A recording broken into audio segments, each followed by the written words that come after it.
that there's 2,000 900. members 900. currently retired. 29. And how many current members are still actively employed? 2900. 29. 2,900. So we have an equal share. And I see most of these people here are already retired. Yes, that's what it is. And I'm listening to the people that I'm working with. And I can guarantee you, those people are running for the hills. They want their money. Yeah.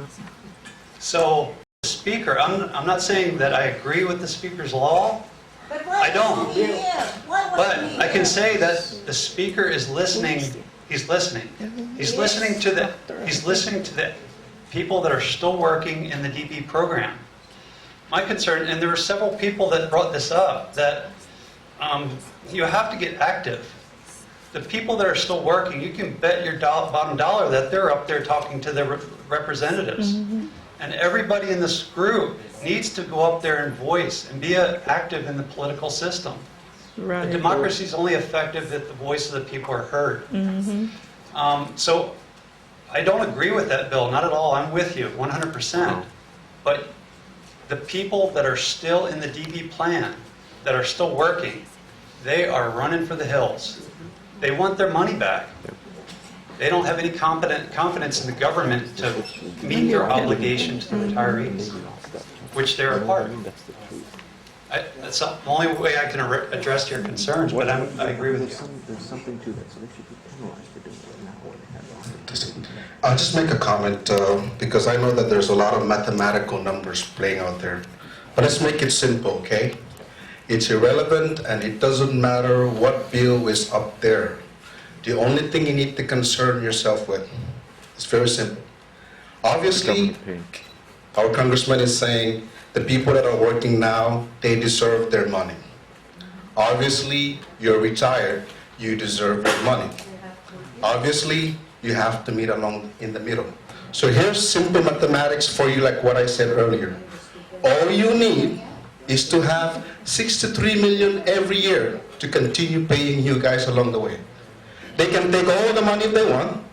They can take the $263 million if they want. Of course, I'm not being serious enough, I'm just saying. Don't think about that. All you need to make sure is that they commit to you that every year, you know, in business, it's cash flow. I could be a billionaire, but if my operation is $1 billion a year and I'm only collecting $500 million, it's useless. I'm going to keep tapping into my equities. So the concern is, we are paying out 63 million every year. Let's just sustain it. Okay? Either you give me half, you give me a little, but you promise me that every year you make sure you have some money for me so that my pension is never reduced. Those people that want to get out, sure, you can help them. But here's one thing that I've contemplated with the trustees. If I'm a member of the fund and I contributed $1 and I'm going to withdraw out now, it doesn't mean I should take everything. I believe that if the bill is done properly, I should take some only because we are all in partnership, right? It's the same thing you did. If I put $1 in, maybe I should withdraw only some of it, not all of it.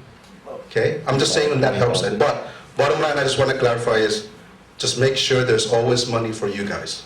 63 million a year, and it keeps increasing every year. I have a question.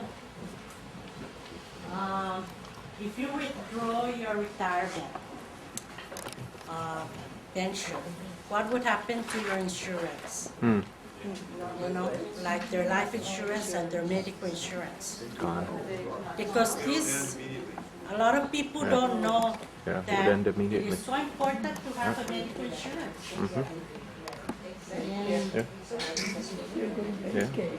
So we have to educate those people who are going to withdraw their money from the retirement funds as per their insurance. So bring that up with the legislature.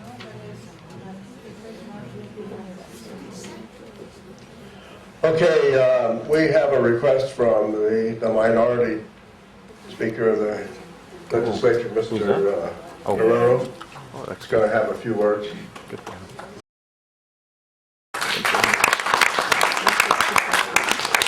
Thank you, Ron. Bills in the legislature that affect the retirement fund and retirees. We have several up there now. There's no doubt that it is a serious issue that everybody up there understands. We feel it. Everybody feels it. We have parents, we have relatives that are retirees. I think what is different, and to some effect, Agnes is correct, is that there are different proposals, different ways of going about trying to address this issue. You have one by the Speaker that intends to address concerns by active government employees right now. And there are people out there that are very concerned. You know, when you have the media reporting that there's 3 years or less left in the fund, one would be concerned about his future. And so perhaps that may be where the pressure is coming from for the Speaker to introduce such a bill. I do not take that chain of thought. I am sort of a fatalistic type of view of the fund. I hope that our members up there still feel that we can make a difference, that we can do something to save this fund. If it's 3 years right now, well, let's do something for the immediate short term to extend it a couple of more years, like Kilili or somebody mentioned. Buy us some time so we can look for more permanent solutions to extend the life of the fund even further. Right now, we are taking drastic measures, very unpopular proposals, but proposals that need to be entertained. One of them you may have heard is the initiative or the bill, I forgot the bill number, introduced by myself and several others, that would reduce the rebate by 20%. So if you are in the 90% category, meaning what you pay in taxes, the government rebates 90% of that back, we would reduce it by 20%. If you are in the 70% category, again, reduce it correspondingly 20%, and so forth. We expect that bill to generate about up to $27 million a year. That we're proposing to earmark to the retirement fund for the next 2 years. It's a sunset bill that would expire in December of 2013. Now, you probably read in the newspaper that the business community is not entirely in favor of it, and rightly so. They understandably have gone against every bill that will raise taxes, and they want to protect their profits. That's understandable. I feel, though, that the solvency of the fund is not just an issue that is important to retirees. It's an issue we're talking about, if I'm not mistaken, I think the fund is here, $63 million that is being paid out to retirees. Of that, $50 million stays on island. The other 13 are for retirees who are living abroad. So a $50 million circulating in our economy is something that I feel even the business community should be concerned about. The other issue is, if this fund goes broke, that liability to you will not go away. This government will inherit that liability. Meaning, in 3 years, if the fund goes broke, it will not be a $27 million problem. It will be a $63 million problem to a government, for a government that can only generate $100 million. Now, you do the math, you're going to find that it will probably bankrupt this government as well. So I don't think the government should allow this fund, or anybody should allow funding to come out of the retirement fund and potentially have it collapse. What I'm asking is that we don't take that fatalistic approach, that we try to do whatever we can to save this fund. And that is one of them. And there are many other ways. Some people talked about potentially using our resources, whether it's our land assets, but we only have so much land, and that's not going to be around forever.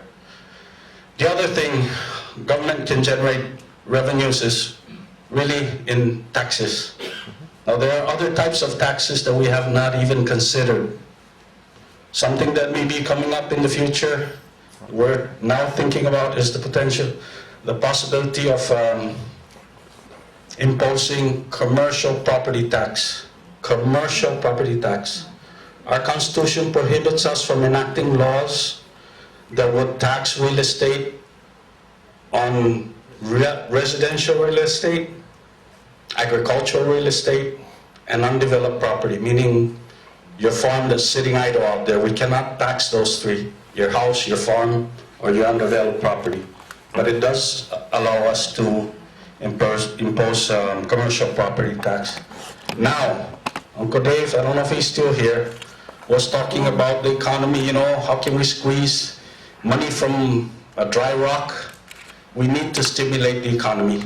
There just needs to be a turnaround, something to stimulate it, and I feel that there's a potential for the real estate market to be stimulated, and from that, the sale of those real estate for commercial properties, we can tax. And if passed into law, I hope that we can earmark at least 50% of that to the retirement fund, and perhaps the other 50% to education, since traditionally property tax goes to education. So these are just some of the issues, some of the proposals that are going around up there, and Representative Palacios is here as well. He can maybe talk to you as well. Somebody said that to go out there and make your voices heard is very important. Case in point, this 20% rebate. You will have the business community bringing in their soldiers and, lobbying hard. If the rest of the people just keep quiet, legislators up there tend to think, well, this is the majority. They're the ones speaking out. So it's important that perhaps a balanced view may be given for those that may support this type of legislation. And if you have any other type of ideas, please. None of us are geniuses up there. Most of what we do, we take from what we hear from more knowledgeable people like you. So, questions? Yes, could we know though when you're having hearings of those of important issues, so we could be up there? That's one question. The other question, what really bothers me